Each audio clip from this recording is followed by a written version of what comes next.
It was now very late, and the castle was adrift, as far as it could go from the land, in the middle of a silent ocean where, at my orders, it floated like a garland of light, and all silent, all still, but for the murmuring of the waves. I felt no fear, no intimation of dread. Now I walked as firmly as I had done in my mother's house. Not a narrow, dusty little passage at all. Why had he lied to me? But an ill-lit one, certainly.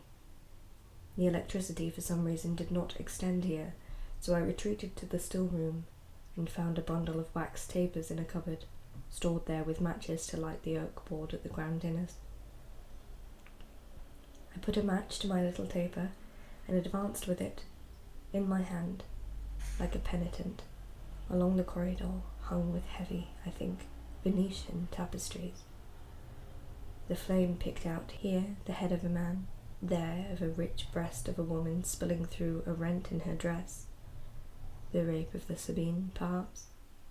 The naked swords and immolated horses suggested some grisly mythological subject. The corridor wound downwards. There was almost an imperceptible ramp to the thickly carpeted floor. The heavy hangings on the wall muffled my footsteps, even my breathing. For some reason, it grew very warm. The sweat sprang out in beads on my brow. I could no longer hear the sound of the sea. A long, winding corridor, as if I were in the viscera of the castle, and this corridor led to a door of worm-eaten oak, low, round-topped, and barred with black iron. And still I felt no fear. No raising of the hairs on the back of my neck, no prickling of the thumbs. The key slid into the new lock as easily as a hot knife into butter. No fear, but a hesitation, a holding of the spiritual breath. If I had found some traces of his heart in a file marked personal, perhaps here in his subterranean privacy I might find a little of his soul.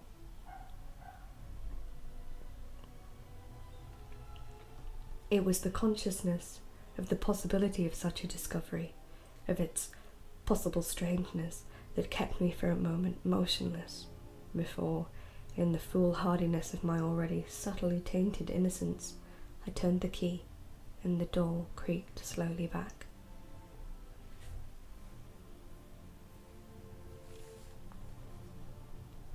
There is a striking resemblance between the act of love and the ministrations of a torturer, opined my husband's favourite poet.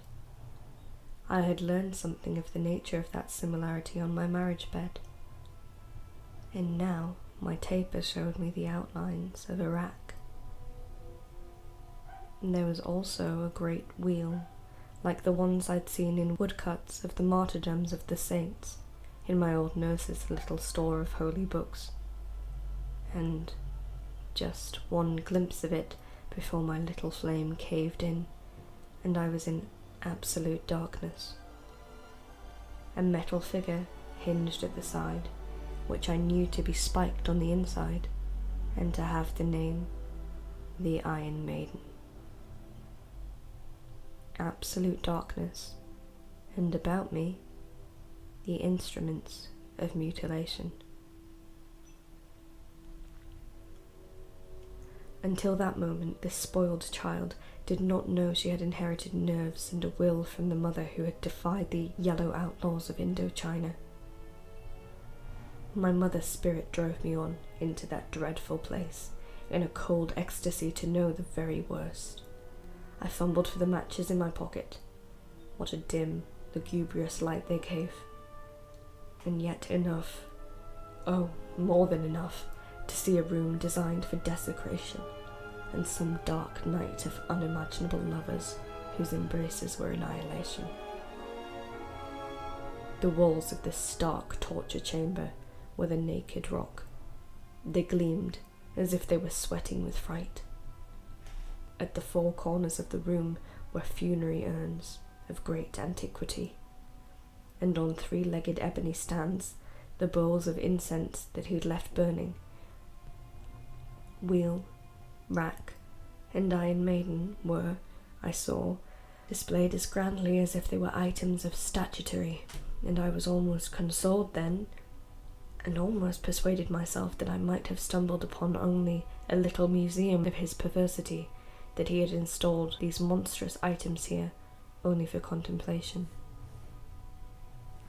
Yet, at the centre of the room lay a catafalque, a doomed, ominous bier of Renaissance workmanship, surrounded by long white candles, and at its foot an armful of the same lilies with which he had filled my bedroom, stowed in a 4-foot hide jar, glazed with sombre Chinese red.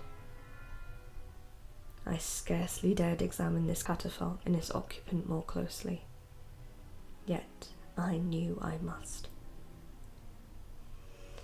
Each time I struck a match to light those candles around her bed, it seemed a garment of that innocence of mine for which he had lusted fell away from me. The opera singer lay, quite naked, under a thin sheet of very rare and precious linen, such as the princes of Italy used to shroud those to whom they've poisoned. I touched her very gently on the white breast. She was cool. He had embalmed her. On her throat, I could see the blue imprint of his strangler's fingers. The cool, sad flame of the candles flickered on her white, closed eyelids. The worst thing was, the dead lips smiled. Beyond the catafalque, in the middle of the shadows, a white nacreous glimmer. As my eyes accustomed themselves to the gathering darkness, I at last, oh horrors, made out a skull. Yes, a skull, so utterly denuded now of flesh that it scarcely seemed possible the stark bone had been once richly upholstered with life. And this skull was strung up by a system of unseen cords, so that it appeared to hang, disembodied, in the still heavy air, and it had been crowned with a wreath of red roses and a veil of lace, the final image of his bride. Yet the skull was still so beautiful, had shaped with its sheer planes so imperiously the face that had once existed above it, so that I recognized her the moment I saw her. The face of the evening star walking on the rim of night. One false step. Oh, my poor dear girl, next in the fated sisterhood of his wives. One false step, and into the abyss of the dark you stumbled. And where was she, the latest dead, the Romanian countess, who might have thought her blood would survive his depredations? I knew she must be here, in that place that had wound me through the castle towards it on a spool of inexorability. But at first I could see no sign of her. Then, for some reason, perhaps some change of atmosphere wrought by my presence, the metal shell of the Iron Maiden emitted a ghostly twang.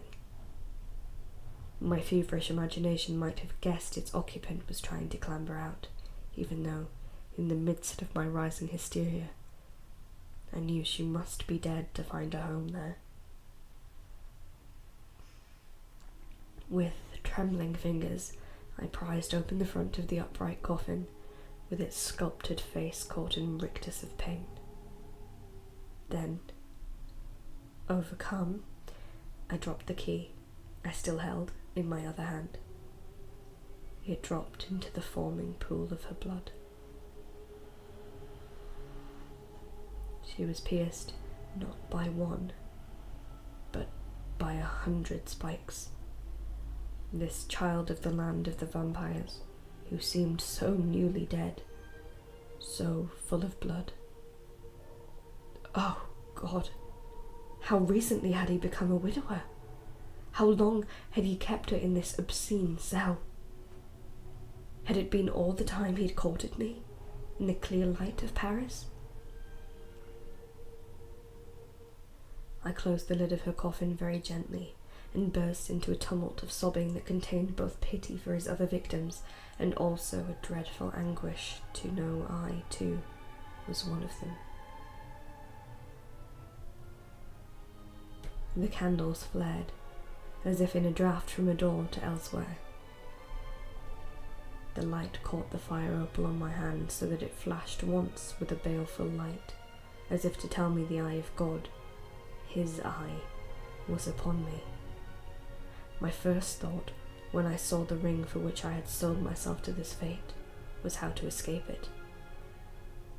I retained sufficient presence of mind to snuff out the candles around the bier with my fingers, to gather up my taper and look around, although shuddering, to ensure that I had left behind me no traces of my visit. I retrieved the key from the pool of blood, wrapped it in my handkerchief to keep my hands clean, and fled the room, slamming the door behind me. It crashed with a juddering reverberation, like the door of hell. I could not take refuge in my bedroom, for that retained the memory of his presence trapped in the fathomless silvering of his mirrors. The music room seemed the safest place, although I looked at the picture of Saint Cecilia with faint dread. What had been the nature of her martyrdom? My mind was in a tumult. Schemes for flight jostled with one another.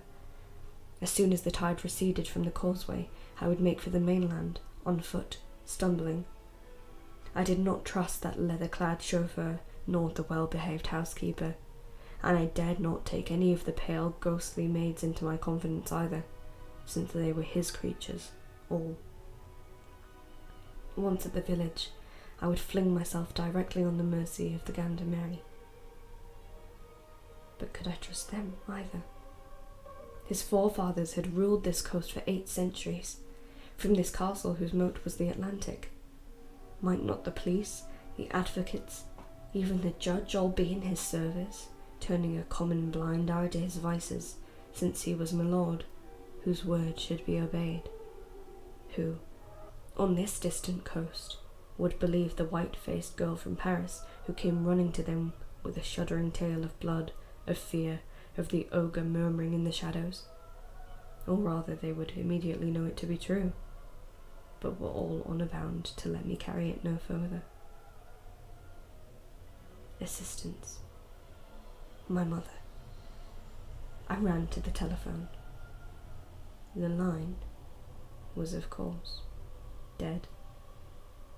Dead as his wife's. A thick darkness, unlit by any star, still glazed the windows. Every lamp in my room burned to keep the dark outside, yet it still seemed to encroach on me, to be present beside me, but as if masked by my lights. The night like a permeable substance that could seep into my skin. I looked at the precious little clock made from hypocritically innocent flowers long ago in Dresden.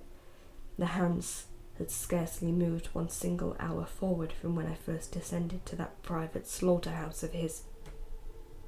Time was his servant too. He would trap me here in a night that would last until he came back to me, like a black sun on a hopeless morning. And yet, time might still be my friend. At that hour, that very hour, he set sail for New York. To know that in a few moments my husband would have left France calmed my agitation a little. My reason told me I had nothing to fear. The tide would take him away to the New World, would let me out of the imprisonment of the castle. Surely I could evade the servants. Anybody can buy a ticket at a railway station. Yet I was still filled with unease. I opened the lid of the piano. Perhaps I thought my own personal, particular magic might help me, now that I could create a pentacle out of music that would keep me from harm, for if my music had first ensnared him, then might it not also give me the power to free myself from him? Mechanically, I began to play, but my fingers were stiff and shaking. At first I could manage nothing better than the exercises of Cerny, but simply the act of playing soothed me, and for solace, for the sake of the harmonious rationality of its sublime mathematics, I searched among its scores until I found the well-tempered clavier. I set myself the therapeutic task of playing all Bach's equations, every one, and I told myself if I played them all through without a single mistake, then the morning would find me once more a virgin.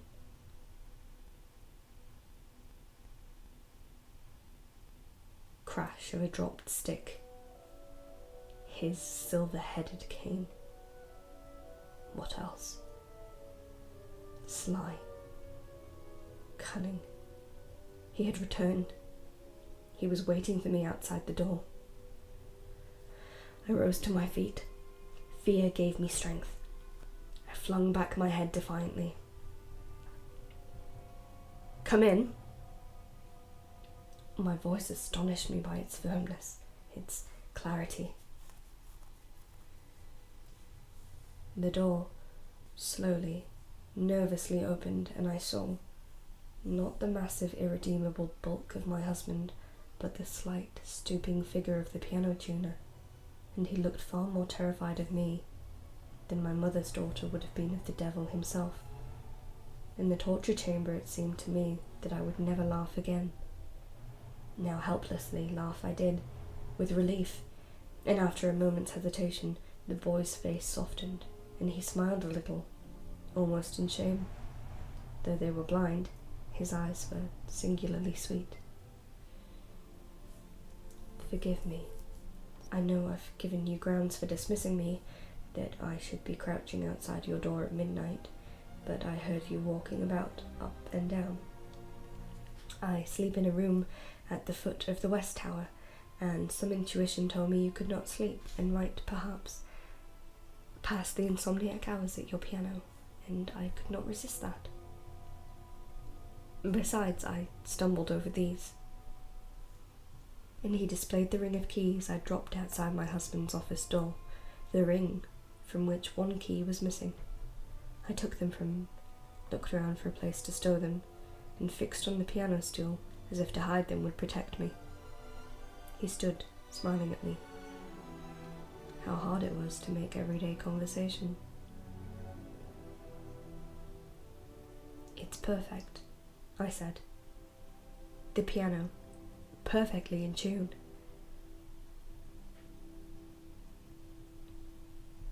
But he was full of embarrassment, as though I would only forgive him for his impudence if he explained the cause of it thoroughly. "When I heard you play this afternoon, I thought I'd never heard such a touch, such technique. A treat for me to hear such a virtuoso. So I crept up to your door now, humbly as a little dog might, madame, and put my ear to the keyhole and listened, until my stick fell to the floor through a momentary clumsiness of mine, and I was discovered." He had the most touchingly ingenuous smile. "Perfectly in tune," I repeated. To my surprise, now I had said it, I found I could not say anything else. I could only repeat, "In tune, perfect, in tune," over and over again. I saw dawning surprise in his face. My head throbbed. To see him, in his lovely blind humanity, seemed to hurt me very piercingly, somewhere inside my breast. His figure blurred. The room swayed about me. After the dreadful revelation of that bloody chamber, it was his tender look that made me faint. When I recovered consciousness, I found I was lying in the piano tuner's arms, and he was tucking the satin cushion from the piano stool behind my head. "You are in some great distress," he said. "No bride should suffer so much so early in her marriage." His speech had the rhythms of the countryside, the rhythms of the tides. "Any bride brought to this castle should come ready dressed in mourning, should bring a priest and a coffin with her," I said. "What's this?" it was too late to keep silent. And if he too were one of my husband's creatures, then at least he had been kind to me. So I told him everything. The keys, the interdiction, my disobedience, the room, the rack, the skull, the corpses, the blood. I can scarcely believe it, he said, wondering. That man, so rich, so well born. Here's proof, I said, and tumbled the fatal key out of my handkerchief on the silken rug. Oh, God, he said. I can smell the blood. He took my hand. He pressed his arms about me. Although he was scarcely more than a boy, I felt a great strength flow into me from his touch. We whisper all manner of strange tales up and down the coast, he said. There was a Marquis once who used to hunt young girls on the mainland. He hunted them with dogs, as though they were foxes. My grandfather had it from his grandfather, how the Marquis pulled a head out of his saddlebag and showed it to the blacksmith while the man was shoeing his horse. And it was the head of the blacksmith's wife. But in these more democratic times, my husband must travel as far as to Paris to do his hunting in the salons. Non-Yves knew the moment I shuddered. Oh, madame, I thought all these were old wives' tales, chattering of fools, spooks to scare bad children into good behaviour. Yet how could you know, a stranger, that the old name for this place is the Castle of Murder? How could I know indeed, except that in my heart I'd always known its lord would be the death of me. Hark, said my friend suddenly, the sea has changed key. It must be near morning, the tide is going down. He helped me up. I looked from the window towards the mainland, along the causeway, where the stones gleamed wetly in the thin light of the end of the night. And with an almost unimaginable horror, a horror the intensity of which I cannot transmit to you, I saw, in the distance, still far away, yet drawing moment by moment inexorably nearer, the twin headlamps of a great black car, gouging tunnels through the shifting mist.